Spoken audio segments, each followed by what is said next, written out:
Hi guys, today a video about football because the Italian season is returning. We're back with the Coppa Italia semi-finals. On Friday evening it's Juventus against Milan. 24 hours later it's the turn of Napoli against Inter. Juventus-Milan 1-1 from the first leg at San Siro at the same stadium. Inter lost to Napoli by 1-0, which makes you think that the Bianconeri and the Azzurri go into their respective semi-finals as slight favourites to meet in the showpiece final on Wednesday the 17th of June, but we shall see. I will be commentating on the final to make sure that I'm absolutely ready. I spoke to 4 domestic journalists who gave us their thoughts on how things will be looking once we resume after more than 3 months away. Nicola Calzaretta for Juventus, Antonio Vitiello for Milan, Diego De Luca for Napoli and Mattia Todisco for Inter. Those were the people that I spoke to. They gave me their thoughts on the two ties. I hope you enjoy the video. Please remember to give it a thumbs up and like it. If you enjoy it, keep subscribing please, so we can continue to boost the numbers,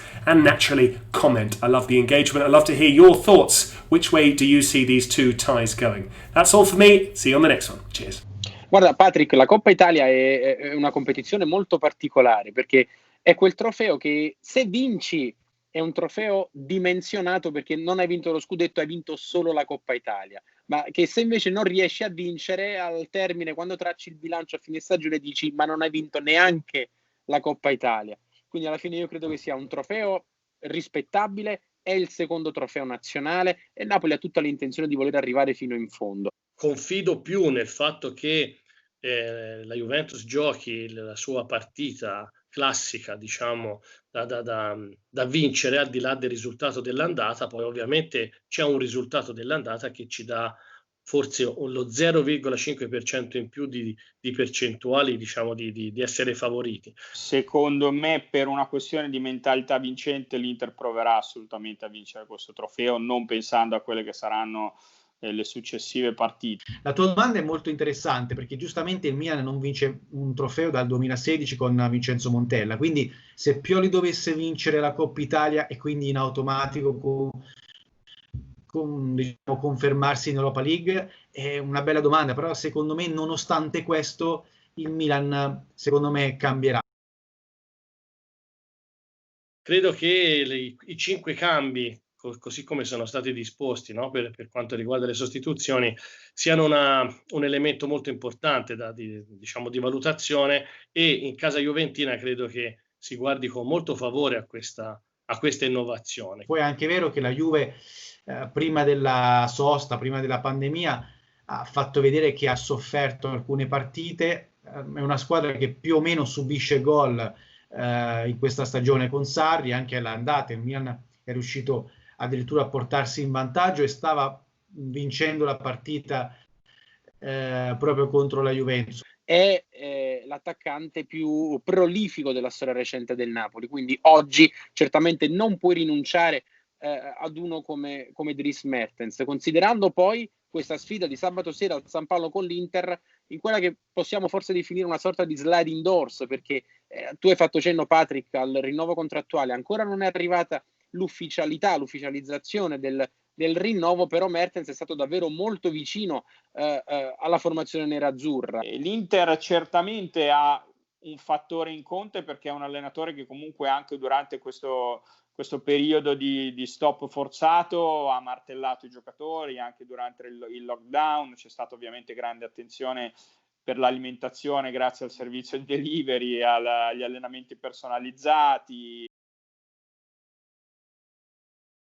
Forse può dirsi la più sfortunata per il momento che stava vivendo prima del lockdown, perché con Gattuso indubbiamente dopo la prima parte di stagione dove i risultati faticavano ad arrivare, no? Con Carlo Ancelotti poi gli equilibri erano stati trovati, il Napoli era una squadra che segnava molto ma che subiva anche molti gol, invece con Gattuso le cose si erano rimesse un po' a posto dal punto di vista difensivo. Chiaramente insomma si parte da una situazione di svantaggio, però è anche vero che non sappiamo ancora quanto effettivamente il fattore campo potrà influire in una situazione come quella attuale in cui non ci sono i tifosi, per cui bisogna un po' capire effettivamente quanto questo possa essere un fattore a favore di chi ha lo stadio a favore. C'è la grossa incognita, Patrick, di capire realmente in che condizioni i giocatori saranno nel momento in cui si va a fare la partita. E poi il fatto che si torna in campo dopo 3 mesi, Cioè è un'incognita un po' per tutti, è un'incognita per il Milan, è un'incognita per la Juve, perché non si sa nello specifico come sia la condizione psicofisica dei vari giocatori. La grande differenza può essere forse che se giochi la finale col Milan sei favorito, perché in questo momento insomma hai vinto 2 derby in campionato e l'Inter comunque sulla carta è più forte, se vai a giocarla contro la Juventus molto di meno, perché c'è una differenza di organico, di profondità, peraltro che verrà secondo me ancora più fuori con la norma sulle 5 sostituzioni.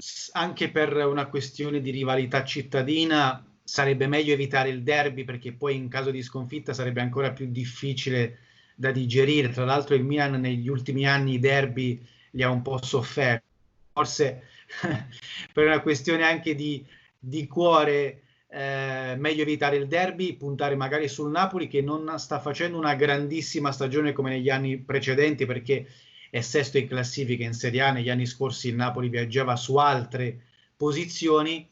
Io non credo che ci possa essere poi una particolare preferenza in gara secca, perché altrimenti nelle finali avrebbe sempre avuto la meglio nel corso del tempo, nel corso della storia, la squadra più forte. In realtà non è così, ed è anche questo il bello del calcio.